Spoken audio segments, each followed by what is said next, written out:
Let's get this over with. I want to be done with. I want to be done with. Let's just do this and be done with it. Let's I'm go. not even gonna say Pittsburgh still suck Well, because we suck. We're even worse right now. Like well, I'm then gonna say I'll say it. Pittsburgh still suck, and we lost to them twice this year. Well, then I'll say it because we swept them. But fuck you. This is episode 90 of the Battle of Ohio podcast. The Bengals are kings of the North. After taking down the mighty Kansas City Chiefs, Joe Burrow's legend is growing, and I am all here for it, baby. The Browns looked defeated as they got defeated by the Pittsburgh Steelers on Monday Night Football. Oh, wait, no, I'm sorry. I meant the Let's All Suck Ben Roethlisberger's Dick Fest, which was basically what it literally was. It literally was. Like I'm just like what the hell is this? Like really? Like I literally watched 10 minutes of the game. I honestly watch. I don't have no idea what happened. All I know is Baker got sacked 9 times. It wasn't a good or interesting game at all. I mean, Jadair Clowney threw a shoe. I seen that. Channeling inner J.R. Smith. That was funny, but it was also kind of like really kind of bad for the Browns. But everyone is still spending all their energy in the aftermath of getting all sentimental and junk about Ben Roethlisberger. But you know what? I don't give two shits about sentimentality. I say fuck Ben Roethlisberger and fuck the Steelers. And because you won't say it today, I'll say it, Thomas, because the Steelers still suck. Cue the music. Welcome to the Battle of Ohio podcast, where we follow the revival of the historic rivalry between the Cincinnati Bengals and the Cleveland Browns.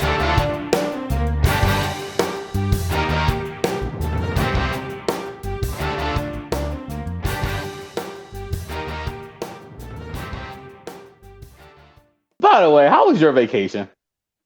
My vacation was, you mean in Buffalo? Yeah.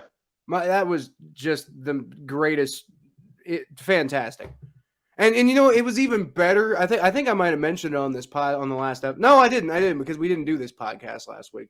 So, on the way back from Buffalo, me and my wife stopped for a night in Pittsburgh because we didn't want to make a 7-hour drive home. And it was just absolute. It was beautiful. It was a beautiful day because the Bengals earlier in the day when we got to Pittsburgh earlier that day, the Bengals had absolutely waxed the goddamn floor with the Baltimore Ravens, and Joe Burrow was setting records, and it was fantastic. It was awesome. Then I get to Pittsburgh and I go eat a delicious Primanti's Reuben, and I'm just having time of my life because I'm not gonna lie, I like Pittsburgh's food. I just hate your city. But while I'm eating it, Chiefs fan walks by. A dude decked out in Chiefs gear because they were playing the Chiefs that day, walks by, and I'm like, hey, go Chiefs! And he's like, yeah, there we go. And then the entire Primanti's bar looks at me and is like, bro. What are you doing? Next week. and then later that day, Kansas City beats them 30-0. Or whatever it was. It was I forget the exact score, but it was fantastic. And it could have been nice if Kansas City beat y'all. Do what? It could have been nice if Kansas City beat y'all. Well, it would have been nice for you, but it was very nice for me, Thomas. I said I just put out a power rankings video a couple hours before we started recording this, and I said on the video that attending that game was probably the greatest experience I've had as a Cincinnati Bengals fan. It was just except maybe in 2012. We beat the Steelers in a win and you're in type of game. And we beat the Steelers, knocked them out of the playoffs. We got to the playoffs. That was great. But this game against Kansas City is different because this game against Kansas City it shows, and I know it sucks for you guys because we eliminated you guys from the playoffs by winning that game. No, they deserved it. Well, that is also true. They did deserve it. But I mean, they had so many chances. They deserved it. Here's the thing about the Bengals. But you want to talk about deserving it, the Bengals proved that they deserve all this hype that they've been getting. Because here's the thing, other than the one win we had against Baltimore, weeks and weeks and weeks ago, the most recent win against Baltimore, everybody's criticizing, and I kind of said a little bit myself, had a lot to do with the fact that it's like, okay, but these are practice squad players playing for the Ravens. Josh Johnson wasn't even on the Ravens before Tyler Huntley got COVID and Lamar Jackson hurt his ankle. So there was a lot of fair criticism about the fact that it's like, oh, well, Joe Burrow went out there and set a bunch of records. And it's like, okay, but I feel like if you go out there and set a bunch of records against a practice squad team, then I feel like you did your job against the practice squad team. But we still needed to go out and we needed to beat opponent that was worthy of, saying, hey, we're great. Like I put the Bengals, I forget. I think I still had the Bengals at number 11 in my power rankings after we beat the Ravens, and now they're number 3 in my power rankings. I might win a Super Bowl. Exactly. The Patriots scare me. The Patriots. I mean, I won't be rooting for you all in the playoffs, but I mean, well, we'll see. The thing is, right now, if the playoffs were to start today, I believe we'd be playing the Patriots in the playoffs, like in the first round. So. I'm not too worried about it because, like, I mean, I'm all the respect in the world to Bill Belichick for sure. I mean, I'm never going to count that man out. But at the same time, I feel like, I don't know, the Patriots have just been showing their vulnerability lately. Like, I mean, there was a point where it was like, oh my God, nobody wants to play the Patriots. And just the last few weeks, it's been like, I mean, I know they beat the Jaguars 50-10. Like, I get that. But honestly, there's not a team right now that scares me as a Cincinnati Bengals fan. It was the Chiefs, and now they don't scare me. Like, the oh shit, I had the teams written down here. I'll tell you the team that scares me as a Browns fan. The team that scares me as a Browns fan is the Browns. Yeah. Hey, Thomas. Well, you know what? We'll get to that when we get. No, we'll say that. Save it. Let's just talk about the good news. I'm honestly. I'm honest. No, I don't want to talk about them clowns. I am honestly really excited. We're gonna have to talk about them eventually. I'm actually really excited. I'm like really excited about the Bengals because for one, I like being right, and like I was actually higher on if any of our loyal listeners. I was actually higher on the Bengals this year than you were. I actually even said the Bengals are going to sweep the Browns this year. I said all of that. Thomas, I actually went back. I seen the tweet. I don't remember if I texted you or not, but I went back to our schedule release live stream where we did predictions of the Bengals and Browns, and I actually looked up what the exact records we picked were. You picked the Bengals to go 12-5, I believe. Yep. And you had the Browns at 13-4, and that didn't happen. But I had both the Bengals and the Browns at 11-6, and it seems like I might have been right about the Bengals. Now, the Browns, but if I remember correctly, I said they're going to win. The Bengals are going to win 11 games. But I'm going to give them an extra win because I'm a homer. Pretty sure that's literally what I said. Something of that nature. Did I say something like that? Well. You might have, but the thing is, we went through the schedule and we yeah. So you might have come to the conclusion afterwards that you were a homer, but like when we were doing the individual picks, you legitimately came to 13-4. Look at that, man. No, I mean I'm talking about the Bengals. But anyway, I'm not worried. Like I told you, I am not worried about these guys. Wait, hold up. Fuck, this is harder than I thought it would be. Oh shit! Don't drop my computer. Okay, so wait, hold up. Okay, so it's on this side. Yeah. These guys. It took you a while to get there. You're not worried. I'm worried about them. I'm not worried. I do not care about these guys for another 8 months. Okay. You do not matter. Oh wait, hold up. You do not matter. You doing a good job now. Well, unfortunately, when the off season happens, we do still have one podcast a week. So you're gonna have to care a little bit. Shit. I mean, there's gonna be a lot to talk about the Browns. There's probably gonna be more to talk about the Browns off season than the Bengals as they look for a new quarterback. But we'll get to that in a second. Well, we will get that into in a second. That's what I was gonna tell you was the good news. But so here's my thing about the Bengals and their upcoming playoff, the teams that they could potentially see in the playoffs. So, like I said, if they started today, we'd be playing the Patriots. Okay. That's because we're the number 3 seed right now, and the Patriots are the number 6 seed.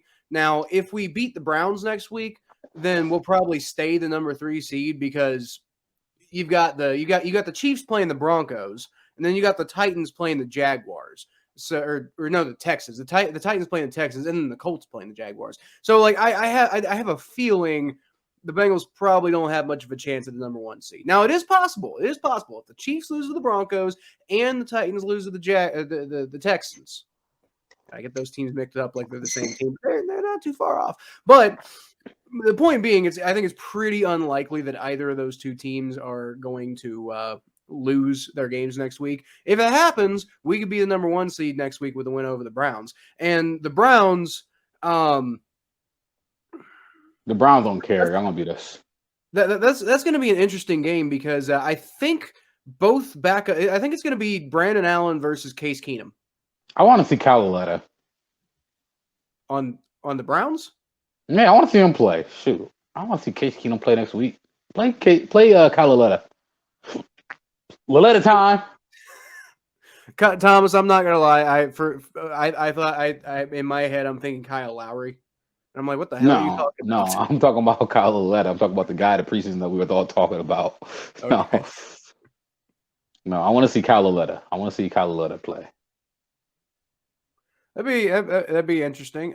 You're definitely gonna see Brandon Allen play. And hey, Brandon Allen was your boy last year on this podcast. Yeah, I mean y'all gonna win. Well, we'll see. We had a bit of a COVID outbreak this week too. I mean, y'all gonna win.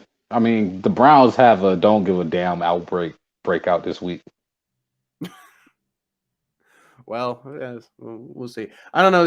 The one thing is it is still a rivalry game, so I imagine guys like Myles Garrett, for example, are probably still going to be wanting to win. No, he's ready for vacation. He's probably not going to play. Well, you know what? I hope you're right because I'd love to be 11-6. Yeah, you're going to get it. I'm telling you, they don't.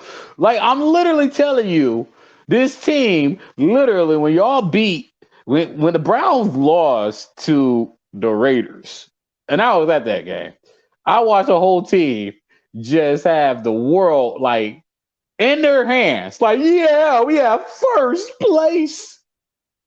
And they just watch it slip away. And Baker didn't quarterback that game either. So there you go. So you can't blame him for that.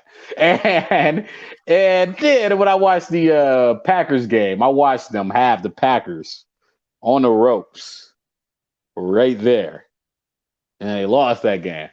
Do you really think after those two very defeats, no, that's a whatever, but those two very defeating defeats, do you really think that they care anymore after watching the Bengals beat the Chiefs? A team that they beat, by the way, beat the Chiefs in spectacular fashion, knocked them out of the playoffs, and send them ready for vacation and are playing on a short week. Do you really think they care? You bring up a good point. How the fuck did you guys drop 41 on us? Because you couldn't even drop, this is the second time you've played the Steelers, who have had the most up and down defense I've ever seen in my life.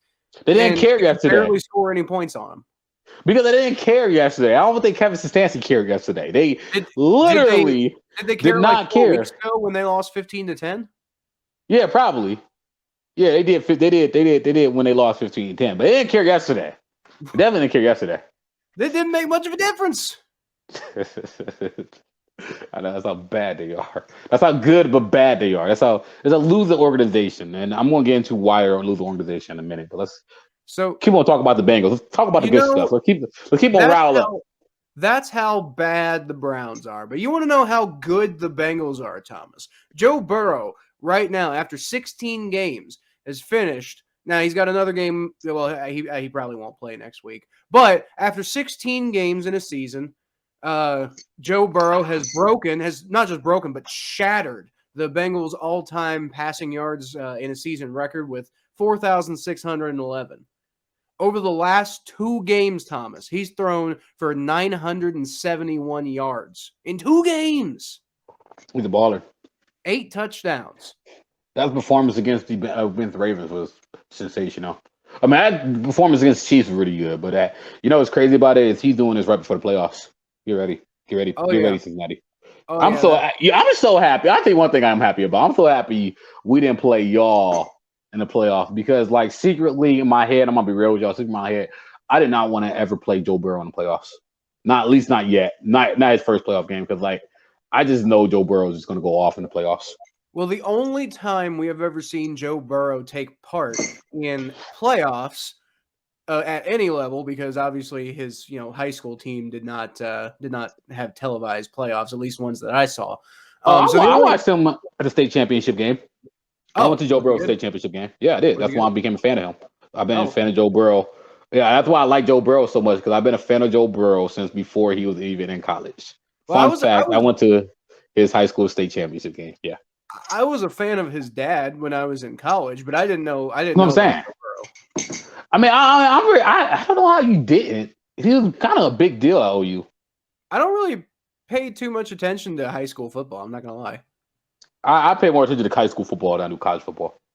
I mean, I don't really pay the only reason I pay attention to college football is for like draft stuff, and high school football, like I don't pay hardly any attention at all. Like my high school team, I don't know what your high school team was like, but my high school team when I was in high school was god awful. So it's like I never really learned about the high school structure. It's just like, all I know is like my team can't ever go do anything. I didn't know if they had playoffs or if they just had a game at the end of the year or how it worked. I just knew that my team was bad. Well, my high school basketball team literally produced 2 NBA players, and guess how many high school basketball games I went to while I was in high school, while they were one of the best teams in the entire state? 3. One of 3 high school basketball games my entire time in high school. Because I just didn't care. Terry Rozier, you're a great player. Sorry, Terry Rozier. Shout out to you. You're great. I don't think my high school produced any NBA players, but we did produce when I was in high school, we did produce one NFL player, and he turned out to be one of the worst starting linebackers the Bengals have ever had. Well, I'm sorry to hear that. Yeah, he was bad, and I don't think he's even in the league anymore. Like he got drafted by Buffalo, and he did pretty well there, and then he came and signed with us. And he got hurt a lot and never really did anything. Then he went to the Jaguars and he went to the Raiders, and I don't know if he's even like in the league anymore. Can I say something about the Bengals? What's that? You guys could win it all this year. Yeah, I think so. Yeah. No, like from somebody who's in your division and from a completely outside perspective. So you have one of the best. You have a top 3 running back in the league. You have a top 5 quarterback in the league. You have a top 3 receiver in the league. Your defense is really good. Your defense isn't bad at all. You got Hickerson. His name Hickerson, the guy you got from the Saints. What's his name? Isn't it Hickerson, right? Henderson. Yeah, Henderson. Yeah, I love him. Jesse Bates, one of the best safeties in the game. So you have all these. Yeah, that's true. But still, like your defense been cohesive. Your defense been there. Joe Burrow looks like he's not letting the offensive line bother him this year. Y'all could win it. Y'all could win it all this year. Yeah, y'all could win it all this year. Y'all could out offense any team in the NFL. Well, that's the thing. And after we beat the Chiefs, here's my thought process. These are the teams that I think are gonna make it to the playoffs. You got the Chiefs, who we just beat. And we proved, like their weakness is their secondary. Our strength is our weapons. So, there you go. That's just, A equals B. Like, yes, the Chiefs can beat us, but we can beat the Chiefs. So I ain't scared of them. The Titans won't be able to shut down all of our weapons either. And we shut down Derrick Henry last year. So, am I scared of the Titans? Hell no, I'm not scared of the Titans. Bill Belichick, I think Joe Burrow, like Bill Belichick is a defensive genius, but Joe Burrow is an offensive genius. So I think Joe Burrow can probably take on Bill Belichick. I'm not scared. I'm not saying that we definitely beat the Patriots. I'm saying I'm not scared of the Patriots at all. Maybe if they had Tom Brady, but even then, Joe Burrow's a young Tom Brady. Joe Burrow's a young Tom Brady. There you go. I think Joe Burrow's a young Joe Burrow. And then the Colts, again, Bengals, good running defense. We can shut down Jonathan Allen. And what do you have to say about Carson Wentz, Thomas? I ain't gonna say he's trash anymore. Oh, well, you should, because you need to make my point for me. I'll say suck, Carson Wentz. But let's be real though. Carson Wentz last year he was hurt. He played while he was hurt. And then he goes to play for the Colts, and then now the Colts are a playoff team. Well, yeah, but that's mostly because of Jonathan Allen, to be honest. I mean, I'm not saying Carson Wentz hasn't helped, but I am saying Carson Wentz has been Play bad. erratic. Well, he's And been play erratic. horrible. There have been some times where he's been bad. That's the point. Like, Yeah. he's been good enough to give them enough of a boost. But like, I feel like if Jonathan Taylor had this kind of season last year, they would have made the playoffs with Phillip Rivers. Yeah, possibly. Quite possibly. I believe that. Actually, yeah, no, I believe that. Didn't they make the playoffs last year? The Colts? Yeah. It was the Dolphins who didn't make playoffs last year. Because the last three teams to get in were the Dolphins, the Colts, and the Browns. It was the three teams that were battling for the playoff spot between the Dolphins, the Colts, and the Browns. And the Colts made the playoffs, but they got smoked in the first round. Yeah, I wouldn't say smoked. They lost 27-24, but they did lose to Buffalo. So yeah, they didn't do much. But yeah, I guess I forgot the Colts did make the playoffs last year with Phillip Rivers.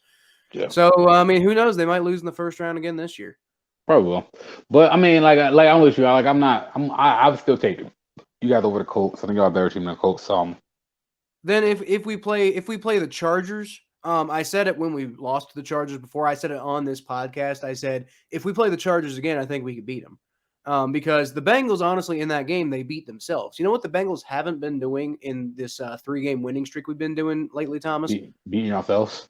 They have not been beating themselves, exactly. You know, I don't even know if – I'm trying to think. I don't think we've turned the ball over.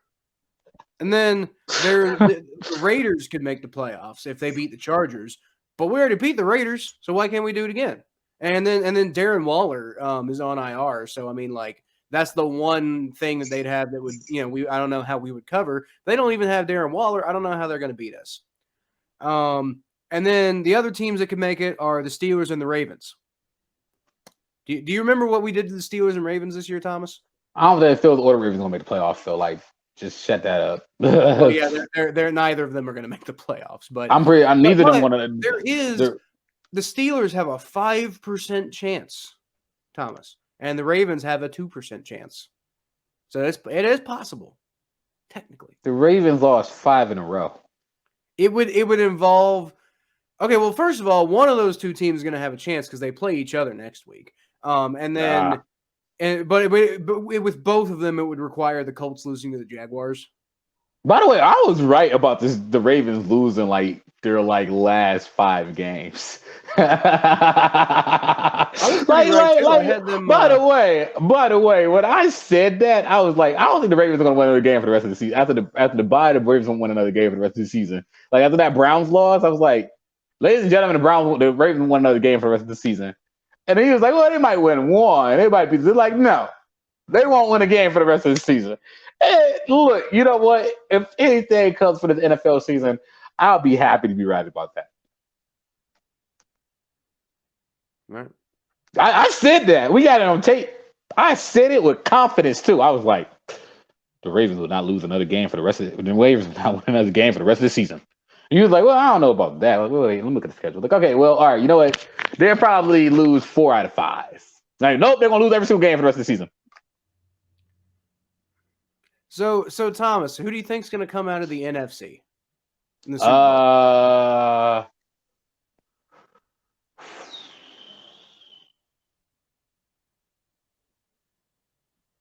Packers. Yeah. No. Yeah, Packers. Yeah, I think the Packers. And so that's my other point. When if we get through the AFC, who in the NFC is scary? Because we did lose to the Packers, but only because Evan McPherson missed a field goal. I don't know if he's going to miss another field goal. The Browns were 20 yards away from beating the Packers and Green Bay. That's the other thing. The Packers have not. I don't feel the Packers have had a lot of really huge, decisive wins this year. And that was late. That was late. And see, that's what Baker Mayfield throwing 4 interceptions. They were still 20 yards away from beating the Packers. Dude, do you realize the Packers swept the AFC North this year, but every single game came down to the last play? But you talk about teams beating themselves. God damn. Yeah. Go back and watch that Christmas Day game. All right, so Thomas, I know you don't want to do it, but we got to do it. Let's talk about the Browns. Okay, so first of all, get the game out the way. Okay, full discretion, guys. I watched 10 minutes of the game yesterday. 10 minutes. I don't even have an underrated player of the game. You know what my underrated player of the game is? Peyton Manning. Because from what I heard, Peyton Manning did a great job announcing and analyst. So, shout out to you, Peyton Manning and Papa John's, and you with your insurance jokes. Okay, then. We're not even at the underrated players of the week, but I will keep that in mind later. I do, by the way, have a Browns player who I want to shout out. So. No, none of them deserve it. None of them deserve it. They'll be like, look, here, let's be real. And this is what I told you before we started shooting. The Browns got their chins kicked in. They had their floor swept out of them when they lost to the Raiders. When they had the Raiders beaten, they lost the game. They lost the game. Baker did not play that game. They lost the game. They had the game. Whatever. COVID. Whatever. They lost. Period, point blank. 20 years, people won't go like, oh, that was a COVID loss. No, they just flat out lost. Period, point blank. The next game, they played the Packers. Like I said, 20 yards away from beating the Packers. They lost that game. So this week, when Kansas City lost to the Bengals, do you really think anybody in that Browns locker room really cared? Like, just honestly, they literally had nothing to play for the next day. They literally had zero things to play for. It literally just felt like they were just there just to suit up and get paid. I feel like Baker Mayfield wanted to win. I also feel like he was the only person, but he still got sacked 9 times. That's true. Like, and if you think he's got a, I think I called it an exploded bratwurst of an arm that he has to deal with. Yeah, well, that's the other thing.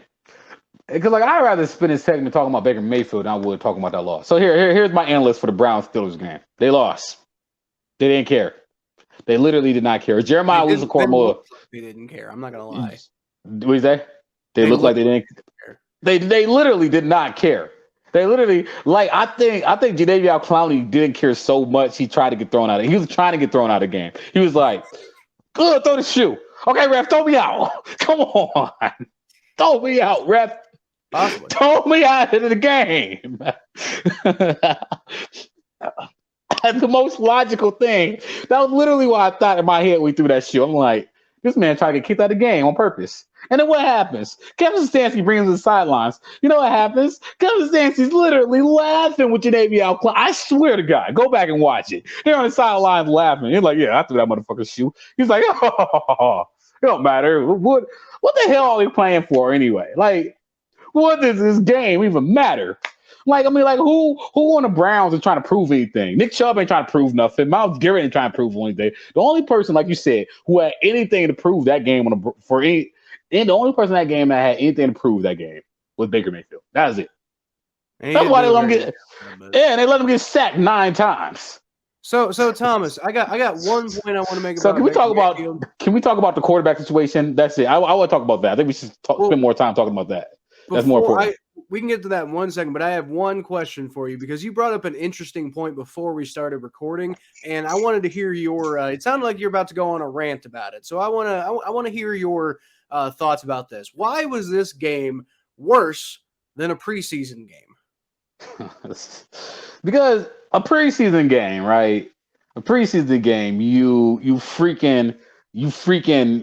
preparing for the season. You're doing stuff to gear yourself up for the season. You're excited about this great season, right? And you're just like, it's just preseason, whatever. There's all the potential, and you get the excitement of the NFL coming up. This game had the excitement of an NFL draft. The NFL draft's kind of exciting. Yeah, I mean, when you're there, but whatever. So, the NFL draft is just artificial excitement. You get excited about it. You're like, yeah.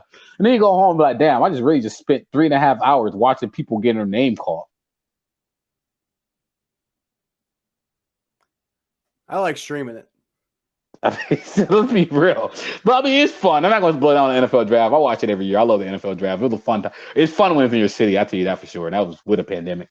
But anyway, going back to my point, is that if you're a Browns player and if I'm a player of the Browns, I'm sitting thinking like, damn, I gotta play this game. I gotta play in this game. I'm more worried about vacation. They're probably more worried about whether they're gonna go to Hawaii or the Bahamas than they are about playing Pittsburgh and the Bengals. Like they're like, let's get these last 2 games over with so I could go home. Like it was way worse than preseason game because when I literally say there were 0 things to play for, there wasn't even the excitement of seeing who's going to get cut from the team or who's not going to get. There's literally 0 things that was exciting about the Browns playing yesterday. There was nothing. There was nothing to play for. There wasn't even a slim chance of them making the playoffs. There was just literally nothing. What about the love of the game, Thomas? What the fuck cares about that? Like honestly, let's just be real. Like who are we talking to? Grandpa who watched baseball since he was 4. Like I love the game. Well, good for you, Grandpa. I want a Super Bowl. Watching whatever. Like I don't care. Like you can win the Super Bowl in baseball, but like I don't care. I love the game. Yeah, I love the game. But like I'm not like you really think I want to just really sit here and watch the press just ride Ben Roethlisberger like the Kardashians ride NBA players? You really think I really want to just sit there and just watch that? I'll cut that out. Don't worry. You don't have to cut that out. Oh, for real? Okay, cool. I'm keeping it. That was a good joke. We don't got to be prudes. Okay, it was a good joke. It was a good joke, though. It was a good joke. That was a good joke. Yeah. So let's talk about this quarterback situation, in particular with Baker Mayfield. I'll talk about it. So one thing that I want to point out to you, Thomas, I've been looking at Browns fans on Twitter, and the vast majority of posts that I've seen have actually all been very supportive of Baker Mayfield getting a chance next year. What the hell kind of tweets you're reading? Okay, let me look at this real quick. Those the Browns fans that have been coming across my timeline. Now I don't follow too many Browns fans, but because I do, you must not follow the stupid ones. I don't follow any of them except for like you and that one guy who like.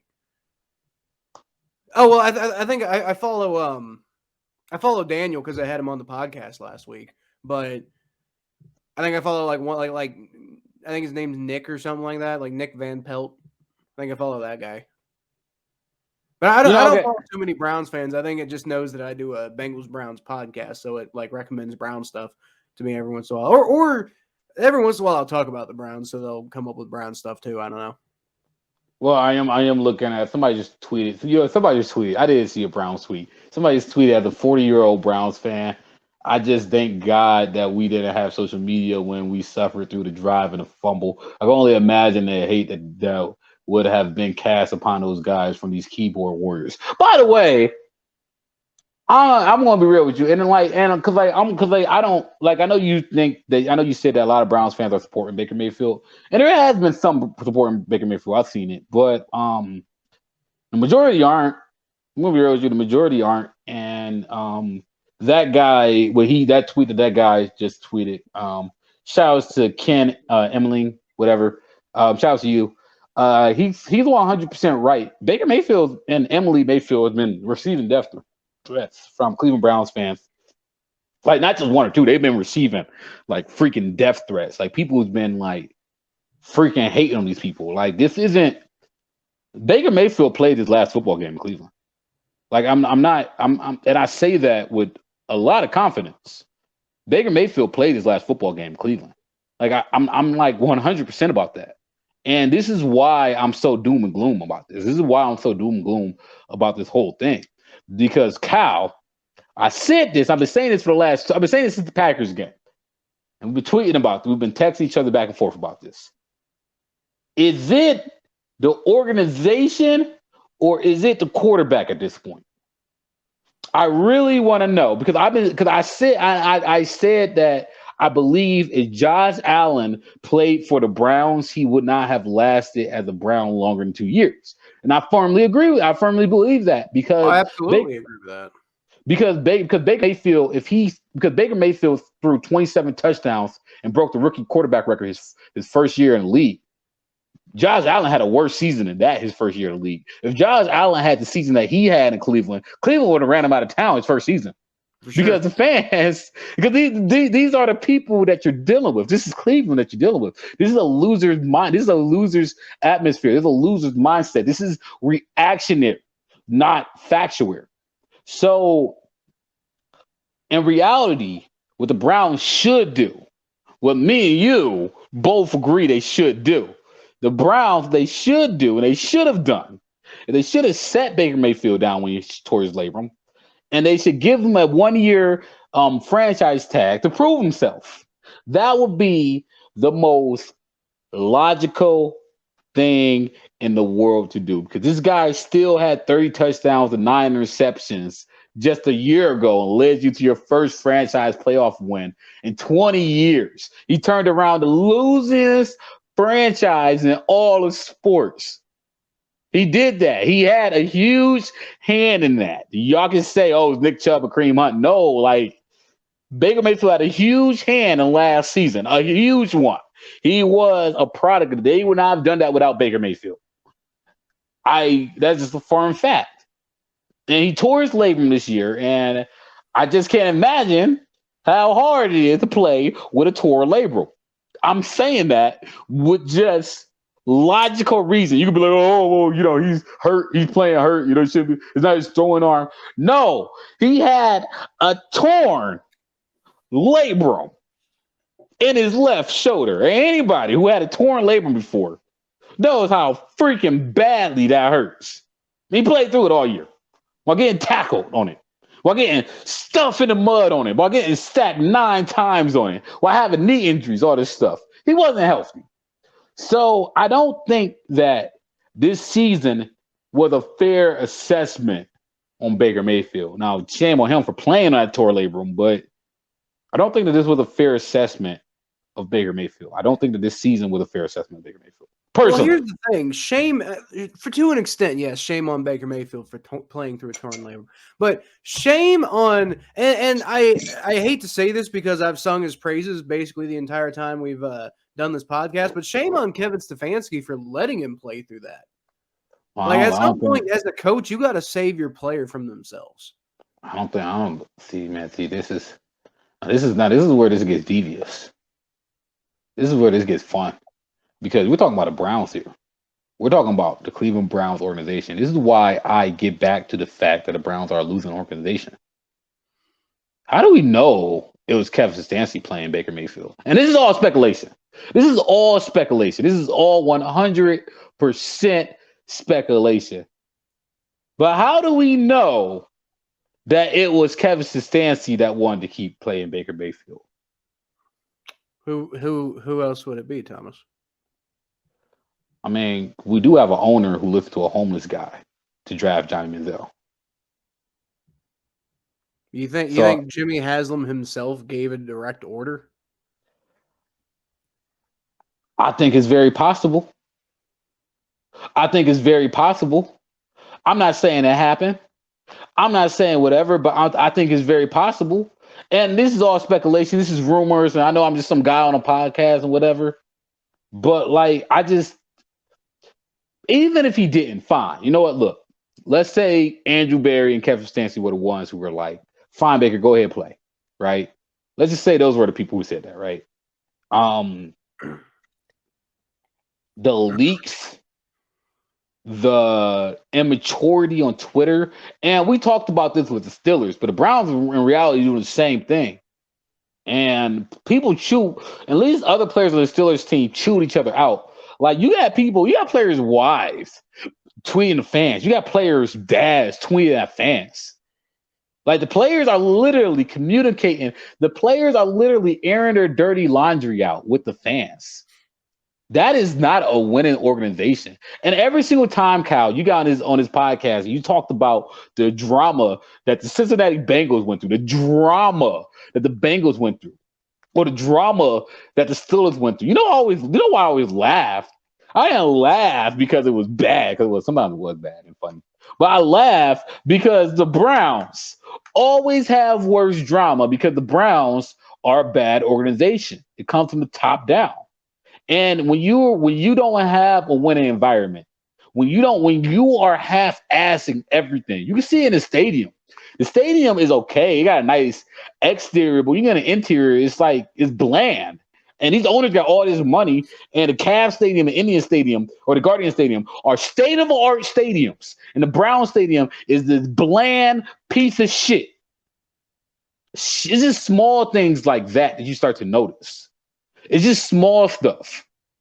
And when you talk about leaks, when you talk about Odell's dad tweeting at players, and you're talking about Baker Mayfield's wife tweeting at players, and you're talking about Kareem Hunt father tweeting at players, and you're talking about players while they're on the COVID list tweeting at fans, literally tweeting with fans about how much they hate their quarterback. You're talking about defensive players calling out their freaking defensive head coach. This isn't just Baker Mayfield. This is an organization that is problematic. And you know what McDaniel said when he came in and he interviewed for the Browns, and you know what Jimmy Haslam didn't like hearing? He said that we do not have a winning atmosphere here. We got to rearrange everything from the top down to make this a winning organization. And they didn't do it. And they went with Kevin Stefanski and Andrew Berry. And I'm not saying that Kevin Stefanski and Andrew Berry wasn't a good option, but McDaniels was 110% right. Until the Browns changed their culture into a winning culture, they were going to be damned into this cycle for the next 100 years. You know, that's a lot of you shut up. A lot of what I've been saying about the Browns for years. But what's going to happen is, like I said, I think Baker Mayfield played his last game in a Browns uniform. And I think a lot of Browns fans are thinking that we might get Watson. We're not getting Watson. They think we might get Wilson. We're not getting Wilson. They think we might get Carr. We're not getting Carr. Like, Carr's not leaving Oakland. Wilson's probably not leaving Seattle. If he leaves Seattle, he got no trade clause. He's not coming to Cleveland. And you're definitely not getting Rodgers. Well, Carr doesn't have a no trade clause. So like here's the thing. I don't know if I don't think Vegas. I think John Gruden is the one who wanted to trade Carr, and he's gone. So I think Carr's kind of proved himself. I don't think he's going anywhere. But if Carr were to leave, it wouldn't be up to Carr. Yeah, well, I don't think he's leaving anyway. So I think he's still there. Why would they get rid of Carr? Why would they get rid of Carr? And why did they want to get rid of him in the first place? Honestly. Well, I mean, that's the whole thing, and. I'm not going to talk about that guy, but so there's not even, so your quarterback option for next year is Case Keenum, Caletta, or somebody taking the third round of draft. But let's be real. I'm going to be 100 with you. I do not think Baker Mayfield is going to suit up in a Browns uniform next year. I just don't see it happening. I think he might be a Saint next year. I think that Baker Mayfield, when he's healthy, he goes to another team. He's going to that team going to make the playoffs. New Orleans makes a lot of sense for Baker. New Orleans makes so much freaking sense. It makes so much sense. It gives me nightmares.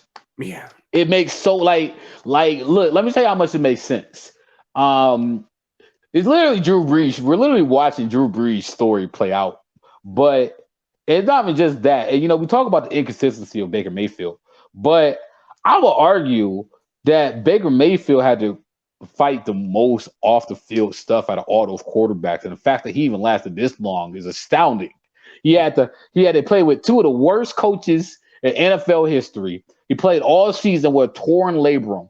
The only season that he had a real fair shake of things was last year, and that was in a pandemic year. That was literally the only season where he literally had a fair shake of things, because the first year he played with Hugh Jackson, and they still went on a run. He broke the quarterback record and everything. Worst coach of all time. And then he's even a worse coach. And Freddie Kitchen, who literally making T-shirts for the other team. This dude showing up the games, making T-shirts about the other team. And so last year you had a competent coach and a competent general manager. This year you got a tore labrum. So this is not me making excuses about Baker Mayfield. This is me telling you guys that this guy isn't a bad quarterback, and he's not my quarterback anymore. I told you he's going to leave, and I'm going to be real with you. Wherever he goes, he's going to succeed. And he's going to probably put himself in a good situation, and I think that situation is New Orleans. Like you said, that New Orleans makes for too much sense. Thomas, you watch your fucking mouth about Hugh Jackson. That man is a saint. He's a great offensive coordinator. I mean, but at the end of the day, a really good guy. But at the end of the day, though, like when do you start blaming the coaches? When do you start blaming the organization? And like I can't keep circling around that. It's not like Randy Lerner wasn't a good owner, and Jimmy Haslam haven't proven that he's a good owner either. And he gotten better. He gotten way better. I give him that, but no, I just don't. I just don't. I just don't see it. I just don't see it. I don't see how this team's going to be good. I just don't. I don't see it. I just don't. Like, I'm the most positive person in the world. I'm like, this is it. Unless they magically get one of those quarterbacks, which I don't think they will, this team is going to be bad for realistically the next 5 years. So, like, good luck. Y'all gonna get y'all wish. Y'all gonna get rid of Baker Mayfield. Y'all gonna regret it. Y'all gonna regret it so bad, man. It's gonna be horrible. Well, we're gonna find out about that. But let's go ahead and move on. Suck. Let's go ahead and move on to the underrated players of the week. So you said you didn't really have a underrated player of the week for the Browns. That's fair. You said Peyton Manning, and we'll just call it Peyton Manning because why the fuck not? Yeah. But do you have one for the Bengals? Yeah. Actually, no. You know who I'm gonna give the underrated player of the week to? Who's that? And I'm gonna give him the underrated player of the year. I'm gonna give it to Joe Mixon. Let me tell you why I'm giving it to Joe Mixon. He made the Pro Bowl. Yeah, he did make the Pro Bowl. But before the season, how many people thought Joe Mixon was a top 3 running back? A lot of people thought he was talented. A lot of people thought that he had injury trouble. A lot of people thought that he was a knucklehead, all this other stuff. But nobody thought that he had a gear this high. Joe Mixon made a Pro, like you said, he made a Pro Bowl. And the reason why he made a Pro Bowl is because he took his game to another level. And I guarantee you ask the majority of NFL fans, do you think Joe Mixon make the Pro Bowl this year? They say he could, but nobody would have said, yeah, he's a surefire Pro Bowl. Like, nobody would have been like, yeah. I mean, some people were like, I can see it happening. Like, he's good, but he took his game to an elite level. He's an elite running back, and because of that, he deserves all the credit in the world because he is one of the best running backs in the league. He's a top 3 running back in the league right now. That is fair. I don't know how underrated he was during this game because he didn't really. He wasn't. I just want to give him a shout out. I want to be proud. I want to hype y'all up and get y'all excited about the playoffs. Right. I mean, T. Higgins did his thing too this season too. He had 1,000 yards, didn't he? Yeah. Look at that, man. Two 1,000-yard receivers. Look at that. Yeah, T. Higgins. Jamar Chase is at 1429, so that's fucking special. T. Higgins is currently at 1091, and Tyler Boyd. Yeah, I don't know what Tyler Boyd's at, but I heard something like all 3 might get there.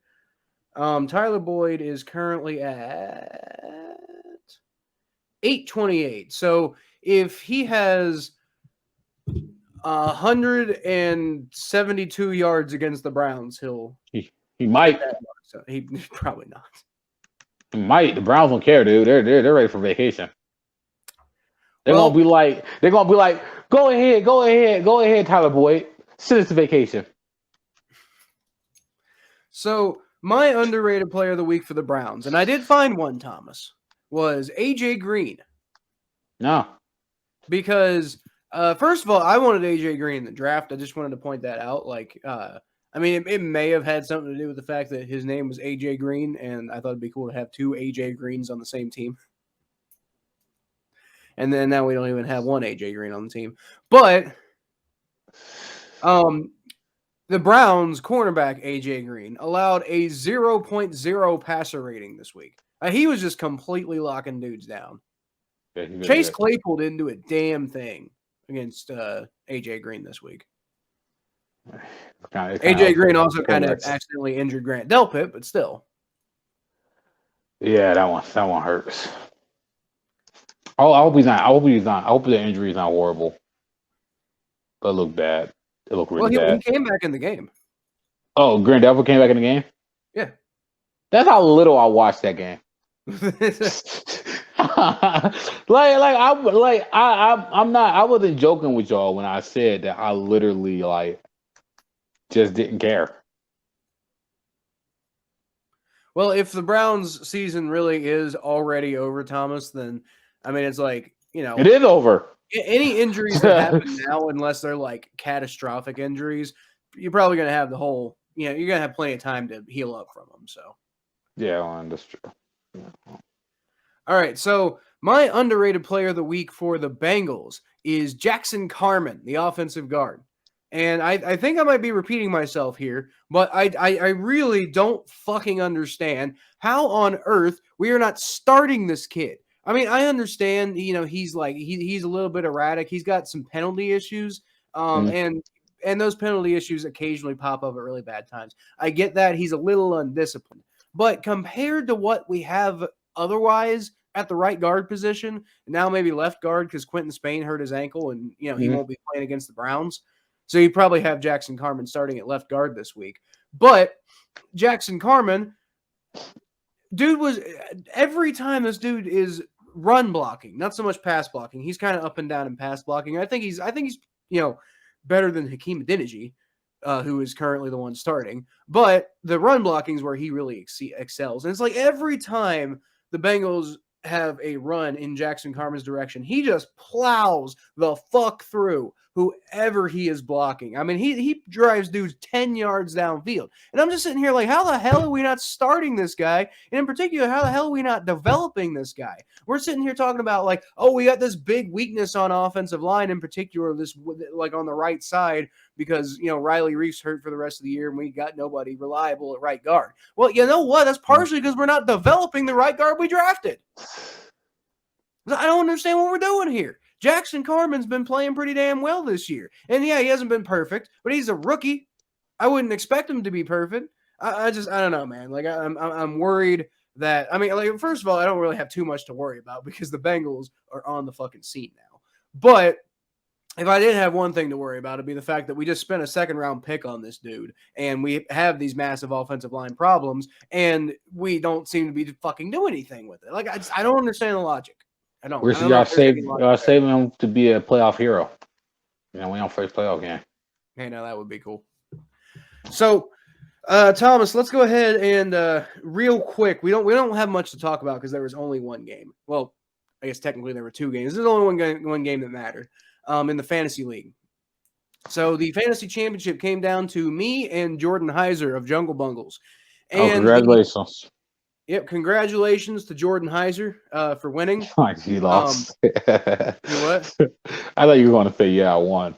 But yes, I won. Okay, you know what? I was watching this. I was gonna win. I was on pace to win, and this motherfucker's got Deontay Johnson and Pat Freiermuth on his fantasy team. Like, you fucking traitor. And Deontay Johnson had Pat Freiermuth didn't do too much, but Deontay Johnson had a pretty good game. And yeah, that ended up being just enough to push him over the edge. So I second place in the fantasy league, which is better than you did, Thomas. Oh yeah, I got second last place. I'll tell you what though, I won my money league, $500. Cool. Congratulations to that. And I won my fantasy league, by the way, because I started Joe Burrow. I lost my fantasy league. I started Baker Mayfield. Oh, that wouldn't have worked out so well. But like I said, guys, congratulations to Jordan Heiser. It's really fun playing, doing the fantasy league for the podcast. I know a lot of people reached out to me and said they had fun, so we'll try to do that again next year. Hopefully it was as exciting as this one. Hopefully I care more next year. Well, you see, you cared this year. You just kept forgetting to set your lineup. See, I'm gonna be honest with you. I probably will care more next year because I'm gonna be going to the Browns games. I doubt they're gonna start off to start the season off. 4-1 again. Yeah, I remember that. What, the Browns? Yeah. I did not remember they started 4-1. Yeah. And we're here. We're here. Kind of We're reminds me here. of We're here. when the Bengals started like 5-3 in 2018 and missed the playoffs. It's almost like a catastrophic injury happened to our quarterback or something. Yeah. I thought he's been playing with that torn labrum all year. Yes and no, but like I think that it was like when he first injured it, there was a difference between when he first injured it and then when he injured it versus the Cardinals. Mm. Because if you watch when he first injured it, it was bothering him. But when he injured it on the Cardinals, that's when he started like actually like where he actually had bandages taping his arm together. That was after that Cardinals injury. I think the Cardinals injury. I think that was like next. Like I don't know. I don't know the exact parameters of it, but it definitely got worse. That Cardinals fall when he fell on the Cardinals, that was horrible. That was a bad fall. That's when he like Yeah, injured. I remember he like his shoulder like yeah really weird. and then ever since then he hasn't even been able to even. He hasn't even been able to even. You could like his like. Yeah, that like yeah. So I saw an article before I started doing this podcast that said Baker Mayfield expected to miss the season finale against the Bengals and is to have shoulder surgery ASAP. And I'm like, why the fuck is he just now having shoulder surgery ASAP? Like, he should have had shoulder surgery ASAP the second it looked like his arm popped out of its socket. I'm sorry. They did not start off 4-1. They started off 3-1. That's still pretty good. Yeah, that's pretty good. Bengals started off 5-2, but we finished it off, so I'll take that. All right, so let's talk about the state of the AFC North, and we can go get out of here. So the big story with the Pittsburgh Steelers is not the fact that they won a terrible football game against the terrible Cleveland Browns. The big story with them is the fact that Ben Roethlisberger, Art Rooney, the Steelers president, confirmed that Ben Roethlisberger will be retiring at the end of the season. So no more Ben Roethlisberger. Can't say I'm exactly excited about that, though, because he's bad. And I was kind of hoping he'd try to stick it out for another year. You know what? Antonio Brown, Thomas, did you hear about what Antonio Brown did in the Buccaneers game? Yeah, he walked off in the middle of the game. He's like, good peace, yo. I'm gonna do some jumping jacks with my shirt off and just retire forever. He basically retired from the NFL by doing that. But he, after the game, he recorded like a video or something like on his Uber ride home, and he was talking about Ben Roethlisberger, and he basically said, like, y'all think Ben Roethlisberger's retiring. I don't think he's retiring. Like, like we'll see what happens, but trust me, I think he's going to come back for another year. So Art Rooney is saying one thing, Antonio Brown saying another thing. Now I cannot imagine that Antonio Brown and Ben Roethlisberger are friends, but he knows Ben Roethlisberger's personality well enough to. I think him saying something like that is probably more credible than like me trying to say something about Ben Roethlisberger, right? So, probably retiring, but who knows? Who knows? Their next quarterback, though, that is the question. What are they going to do at quarterback next? Because there's been talk about maybe Aaron Rodgers. You talked about Baker Mayfield. There's been ideas, and I'm just sitting here like I don't know who in their right mind, like what free agent would agree to go to the Steelers because. I don't really maybe in a few years they got something going on, but right now this team's kind of a mess. They need like a lot of stuff. They really need an offensive line. I don't know what quarterback is going to, in their right mind, want to go play behind that offensive line.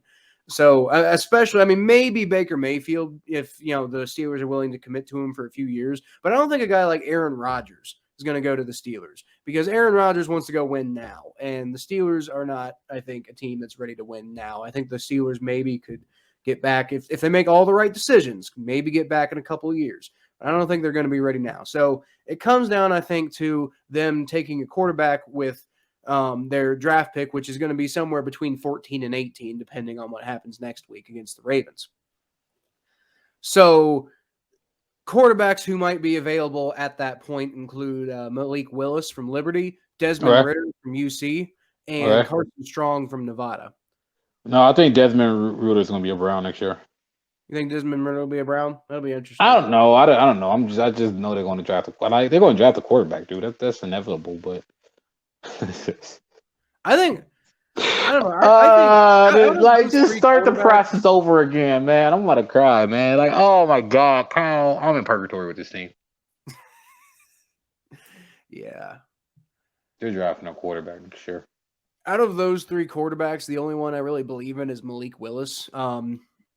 Like Desmond Ritter, I don't know. Like, I mean, I know I'm in Cincinnati. I should support the hometown guy, but dude, he looked terrible in that bowl game. Like, I've only watched one UC game all year. I think I might have like briefly watched another one or something like that. But like I've said before, I'm not a UC fan. I'm a UK fan, so I haven't really watched UC this year. But I watched one game all year. I watched that bowl game, and Desmond Ritter looked awful. Like, I mean, it wasn't Alabama confusing him. It was Desmond Ritter making bad decisions. It was Desmond Ritter not looking ready for anything. So I mean, I don't know, man. It's college football though. Like, college football, you don't have the. I mean, you talking about the best quarterbacks in the NFL struggle in college football because they played for these bad teams they couldn't beat. Like Patrick Mahomes couldn't beat Alabama when he was in college because he didn't have the horses that Alabama had. You playing. No, I didn't expect UC to beat Alabama, but I'm just saying like, the reason UC got beaten as badly as they did is because their offense was really bad. Like that's true. Their defense kept in that game.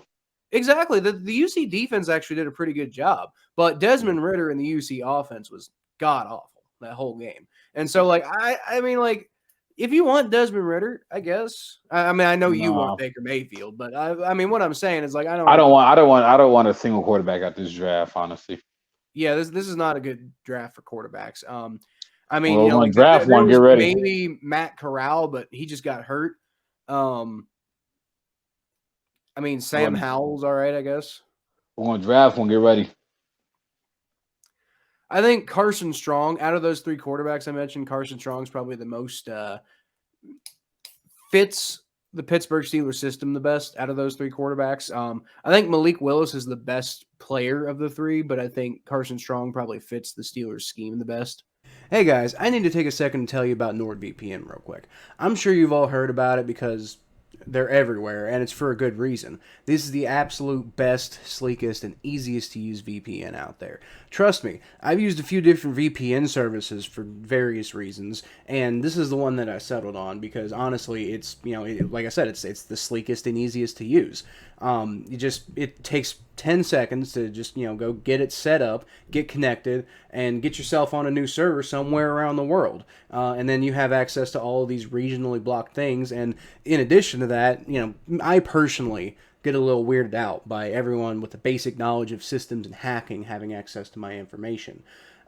So it's really nice to have, a kind of a buffer between that too. There's also a wide world of regionally blocked content out there that's the only reason you're not able to access it is because you live in a certain country where this stuff isn't available. So one service I really like is called NFL Game Pass International. It's meant for the international community. It's not available in the United States, but if you're a United States citizen and you use NordVPN to go connect to, I usually use the Ireland or the Brazil server, and suddenly I'm connected and I'm able to watch all these games. You can use basically any country where the service is actually available. Then I pull up the broadcast, sit back, watch the game. any game. They have all of the NFL games throughout the entire season on this service, and then you also get access to all the normal NFL Game Pass stuff too. So replays, all 22, the kind of stuff that's just some people just enjoy having NFL Game Pass for in the first place. I do exactly that every Monday and Thursday night when we do our live streams, where me and Thomas make our predictions or talk about the predictions that we made. We do it during the Monday night and Thursday night games where we're watching the game and reacting. And the way that I have access to that is I have an NFL Game Pass International. So I'll tell you what I'm going to do, guys. I'm going to leave a link down below in the description. And if you go click that link, it'll take you to NordVPN's website, and it'll automatically get you 69% off your first 3 months for free. That's only $3.67 a month, guys. For all the wide world of access and protection that VPNs give you, I think you can spare $3.67 a month. To me, that's a really good deal. And not only, if you go do that, it helps support our channel, and like I said, helps you guys get access to the best VPN network out there. Seriously, I really recommend it. So go down on the link in that description and get 69% off your first 3 months of NordVPN for free. I'm just looking at these mock drafts right now. I'm trying to see who they got the Browns taking.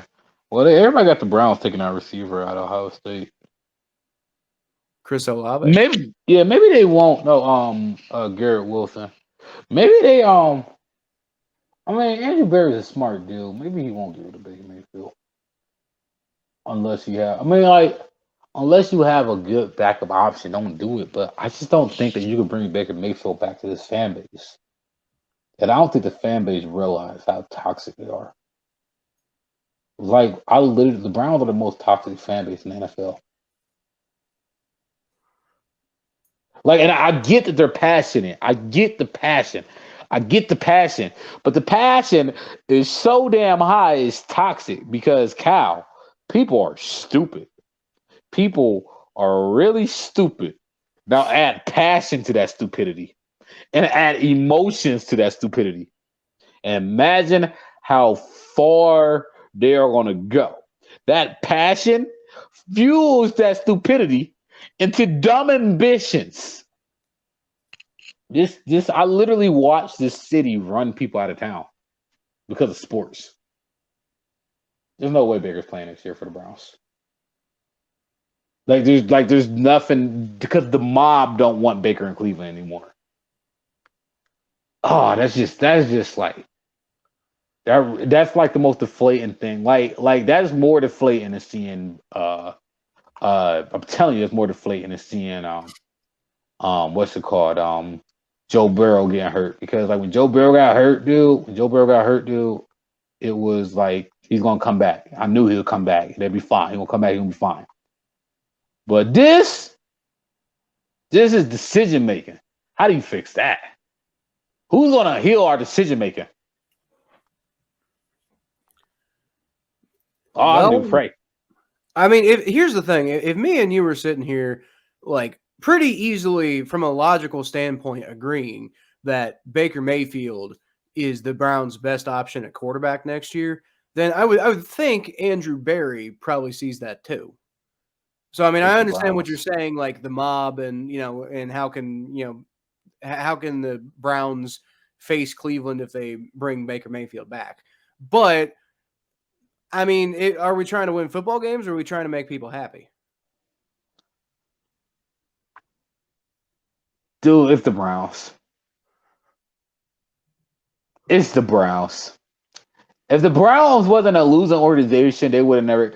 Like, honestly, looking back on it, like you go back to coaches that they fired, they shouldn't have fired. They should never fire Eric Mangini. They should never fire Eric Mangini. They probably should have gave Tim Couch an offensive line. You ruined him. Probably should have gave. You had one of the best coaches in the NFL as your offensive coordinator. Instead of saying, "Hey, let's give this guy a job," don't help Mike Pettin at all. Like, they're the Browns, man. I can't explain this. I can't explain the fact. Like, I'm not gonna say the Browns are cursed or anything. I'm not gonna say that stupid shit. I'm not gonna say that stupid stuff. I'm saying the Browns are a losing organization because they react on this emotional connotation. So the media and me and you, from a logical standpoint, says, "Hey, Baker Mayfield played with a torn fucking labrum all year. He didn't get a fair shake with it. It would probably be a good idea since y'all have no better options to just run it back with him next year because it probably be the best situation for your team."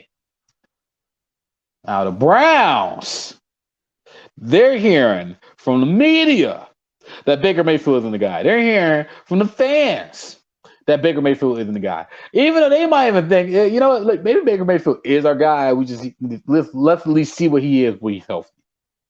Instead of them saying that, they're not going to say that. They're going to go like, well, the media and the fans and all these people are telling us that Baker Mayfield isn't the guy. So we're just going to go ahead and get rid of him and go to the abyss of the unknown. So let's do that because that sounds like a better option. Welcome to Cleveland, folks. We're not cursed. We're just stupid. And until y'all realize that, y'all going to be losers forever. So the Baltimore Ravens, currently, that's the most depressing thing I've ever seen in this podcast. Yeah. Go ahead. The like this is reality, man. They're gonna be bad for a very long time. I'm telling you, they're gonna be bad for the next 10 years. Might as well just get it all off right now because I'm gonna be zen with it by next week. So just get it all out right now. I'm telling y'all, they're gonna be bad for a very long time. They're gonna be bad for a very long time. Get ready for that. Just get ready for this rebuild.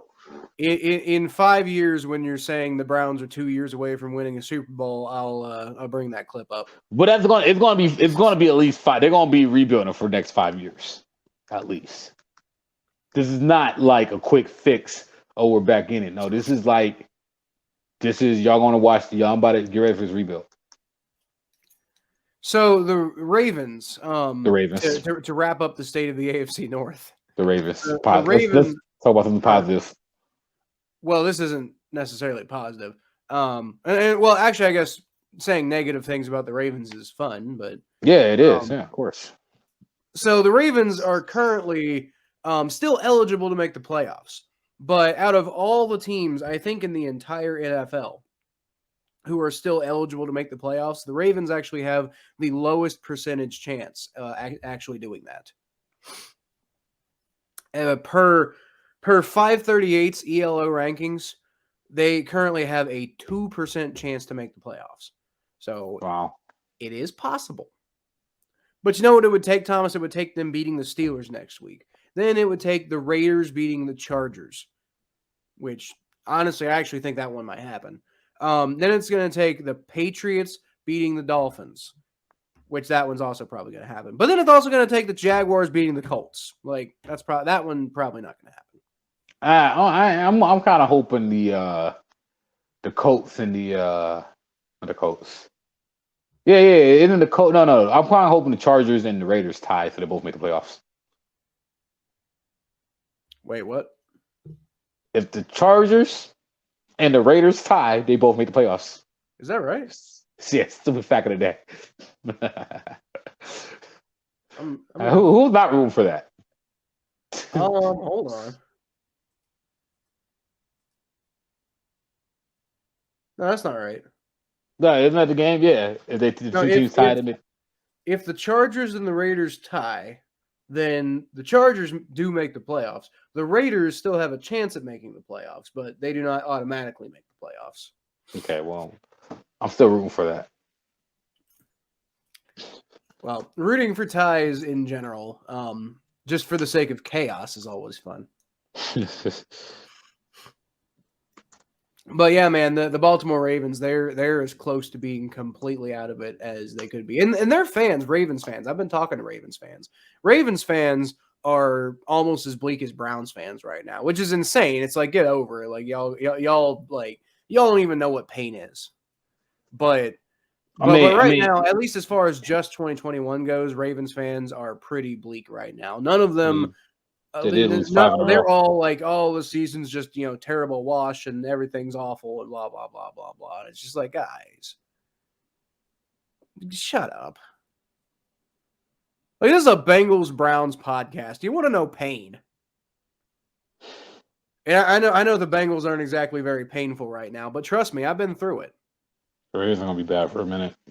Because they're gonna be looking for a quarterback. I mean, like the thing is though, is that the Ravens have a worse quarterback situation than the Browns, but they're not gonna ever admit it. Are you sure about that though? Because, like, I mean, if you're right and the Browns are getting rid of Baker Mayfield, at least the Ravens have a quarterback. He's not going to be their quarterback for long. He's not going to be the quarterback for long. You Like so? I don't. I mean, like I. But you think he's going to get did hurt? No, I just don't think that. I mean, I don't think that he's that good. I think that we just watch a horrible season by Lamar Jackson. We just watched Lamar Jackson's worst season, but are we going to talk about? Are we ever going to talk? Is anybody ever going to bring up how bad of a season Lamar Jackson just had and how he's getting worse? And he's healthy. He's held by Lamar Jackson's standards, by anybody's standards. He had just as many touchdowns as he does turnovers. Well, he had like 15 turnovers and 16 touchdowns. If I'm not mistaken. Let's see. He has 16 touchdowns and 13 interceptions. And like 2 fumbles. Might have more fumbles than that, honestly. Oh yeah, you're right. 2 fumbles. So he has he still has a positive touchdown to turnover ratio, but just by one. Instead of Baker Mayfield. But like it's just like, all right, so he played 12 games and threw for 3,000 yards. That's not bad. Yeah, but you know, I mean, when you're freaking throwing just as many turnovers as touchdowns. I mean, he's flashy. Terry Bradshaw's in the Hall of Fame, and he's got just as many touchdowns as interceptions in his whole career. I'm just saying the same thing they say about my quarterback about their quarterback. That's all I'm just doing. That's all I'm doing. That's literally all I'm doing. That's fair. I'm just saying, like, you know, by Lamar Jackson standards, by the Ravens standards, by any quarterback standards. I don't think they're going to be getting rid of their quarterback anytime soon. Like, I don't think so either. But I just don't think that he's good. I don't think he's good.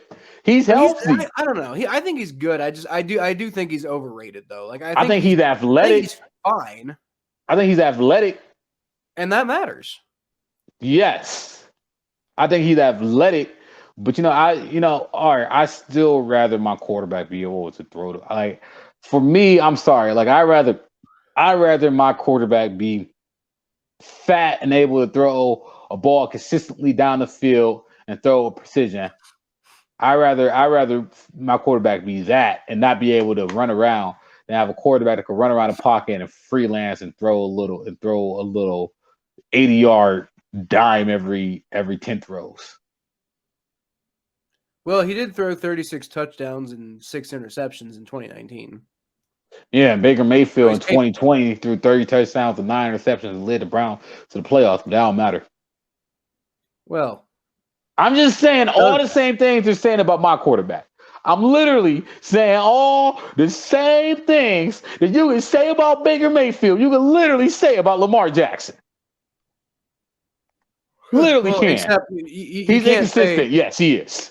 You can't say though. He won an MVP. Yeah, okay, fine. But how many playoff wins have Lamar Jackson have? How many playoff wins does Baker Mayfield have? The same amount. How many playoff losses does Lamar Jackson? Lamar Jackson have way more playoff losses than Baker Mayfield does.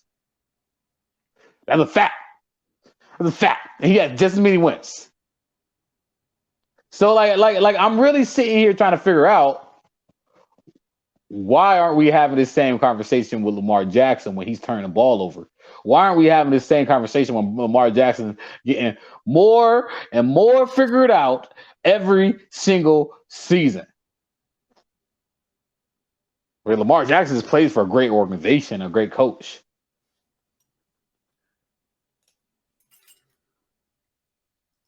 I'm sorry. Go ahead.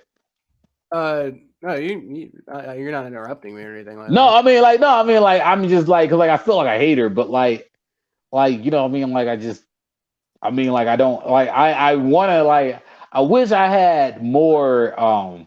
I wish Lamar Jackson was playing, so like I could just be like, this is the proof that he's athletic, he's fun, all that great stuff, but he's not a quarterback.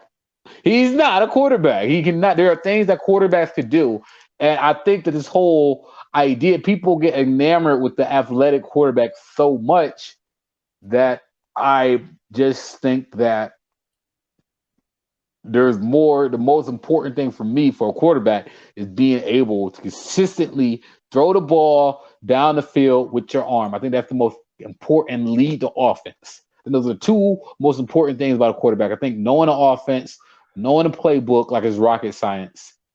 That's what thrills me about a quarterback. That's why I like Tom Brady. Because Tom Brady knows football. He knows the book like rocket science. He knows football. And that's why I like Joe Burrow. Exactly. Because he's a because no matter what, Joe Burrow could beat you with your arm and his intelligence and him as a quarterback. I just think that will get you a lot farther in this league than I don't know. I'm done.